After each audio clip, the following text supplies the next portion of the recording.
Well, hello, friends. Mark Holmes here with my buddy Cowboy Joe Boo, as well as Joe Bear over there in the house. And as always, I want to thank you guys for watching, commenting, subscribing, and being part of the Joe Boo Sports Report. Without you guys, this literally does not work. So let me get open for business here and let me wake up my football gods. And let me continue the war on stupid people. This is literally, and I don't know why I continue this. I don't know why I continue this, but it is what it is. If you are a Dak Prescott fan, there's nothing that's going to change your mind about that right now. And if you are not a Dak Prescott fan, well, you're going to say no matter what anybody says, you're going to find a reason why it is bullshit. And of course, you guys tune in. And it's funny because I have so many people are saying this channel is just unwatchable. I'm done. Best of luck. And I'm gone. And that's fine. That's fine because I'm going to continue to do what I do, which is speak the truth. Because there's so many people out there, when you hear the same stupid thing over and over and over again, after a while you begin to believe it. And that's why I'm actually trying to put out there the truth. So that you won't be a mindless zombie, that you can actually listen to what I have to say and look at the numbers, or you can listen to the talking heads and things like that, but use your own mind to make a decision. Use your eyes. Use the statistics in there and make an honest decision. That's all I ask.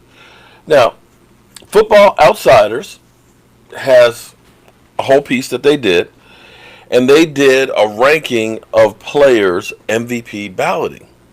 And a lot of people, Miss Anita, Miss Jackie, Stuart Morrison, everybody had, and on Twitter, people have been tagging me and everything else and sending this to me, so I figured I'd come through and address it. And if you're a Dak hater, feel free to walk yourself out now. Just go ahead and walk yourself out, because we know you're not going to believe it.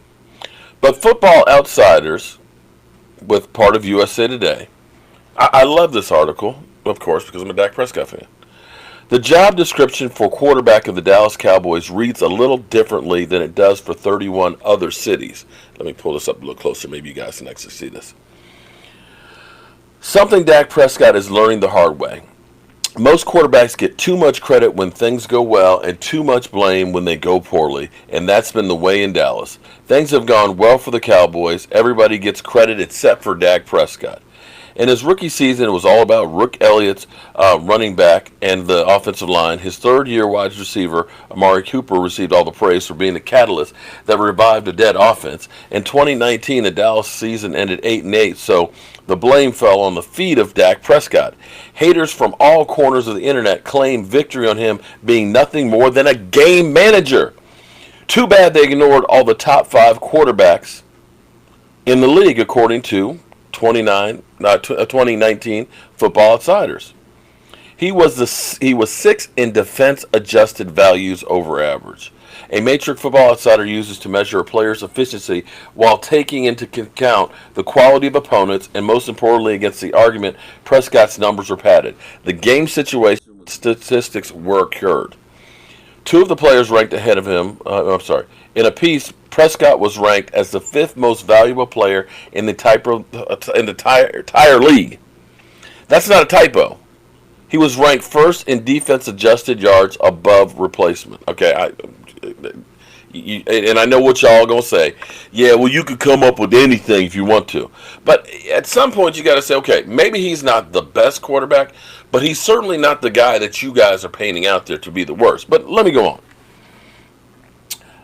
This is the way Football Outsiders is a way of measuring total value. It basically says how many yards would the average player gain in the exact same situation, distance and game situation. Prescott was number 1 above reigning MVP Lamar Jackson. It was ahead of Drew Brees and Russell Wilson. He was ahead of Pat Mahomes and most certainly ahead of Aaron Rodgers, the quarterback Prescott should have replaced in the Pro Bowl. It's a must. It must be said that Pro Bowl is meaningless and it's little more than a joke, a popularity contest that rewards players with big time. Okay, yeah, blah blah blah blah. But the Outsiders have him as the biggest snub of all. And come on, 2nd most in yardage pass, and you're telling me he doesn't deserve to be in the Pro Bowl?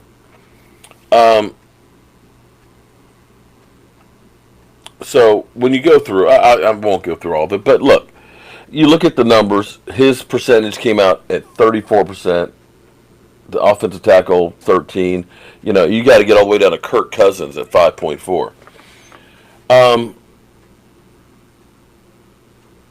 Add Dak Prescott to the list of quarterbacks who have surpassed Aaron Rodgers in quarterback pecking order. He led all passers in total DYAR this year. What the Cowboys have looked like without that's the other thing I'm going to ask you guys. Do you honestly believe if we had went to Cooper Rush that we would have been better last year? If we had brought in Jameis Winston, do you think we would have been better last year? Drew Brees? Philip Rivers? Do you guys honestly believe that somebody else could have taken this team further than what it did with the defense that was out there? That was atrocious.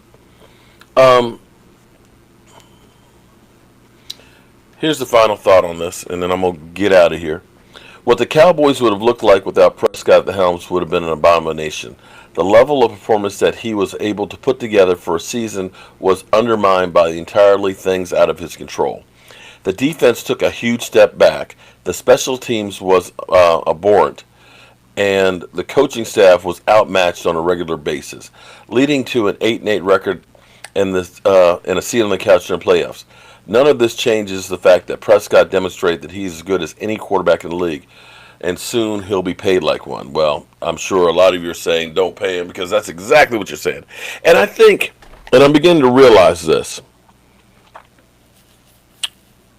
for some of you guys, this is sport. I think some of you guys just like to argue with me. I think some of you guys, it makes your day if I call you out and tell you you're an idiot. Am I wrong on that? Because I think you guys like the attention, you trolls. I may be wrong, but I think that a lot of this is you guys are protesting because you're looking for a reaction from me. I guess what you're looking for is for me to go ahead and just have a seizure or a heart attack, fall out and just die on here. Because I guess that would make you happy. Because it feels like that's what some of you guys are trying to do. You know you are. You know you are, trolls. I guess that's one way I could definitely get a video to really go viral, wouldn't it? Defend Dak and die doing it. At some point, you got to stop the nonsense, guys, and recognize that through the course of the last 3 years, Dak Prescott has gotten better and better. If that trend continues another year or 2 or 3, think about where he'll be. On the flip side, and I know people will go through and say, well, why are you talking about another team's quarterback? Because you Eagle fans come in here and tell me my quarterback's trash, that he doesn't have the intangibles. And I'll say, yeah, you're right. Dak doesn't fumble 48 times in 4 years or 17 times in one season. No, he doesn't have that kind of tangible. But I know that Dak Prescott's a leader. And I know he's the leader of my Dallas Cowboys. And for those who say, well, heck, if the Cowboys believed in him, why didn't they pay him? When have the Cowboys ever not gone through drama when it came to a big contract? This thing with Michael Irvin dropping the bomb that Tom Brady, that they're thinking about trying to get him, smells a lot like Dez Bryant. There might be a tape out there that's 10 times worse than Ray Rice. A lot of this sounds like the Zeke Elliott situation too, where, they have doubts about him staying out of trouble. It's never that the Dallas Cowboys have been rushing lately to just go ahead and pay somebody. They enjoy this drama. They enjoy being the limelight, that every show on TV is literally at their beck and call, that they're just waiting. Like when the Pope dies, everybody's looking at the Vatican chimney. Is it black smoke or gray smoke? Do we have a new leader?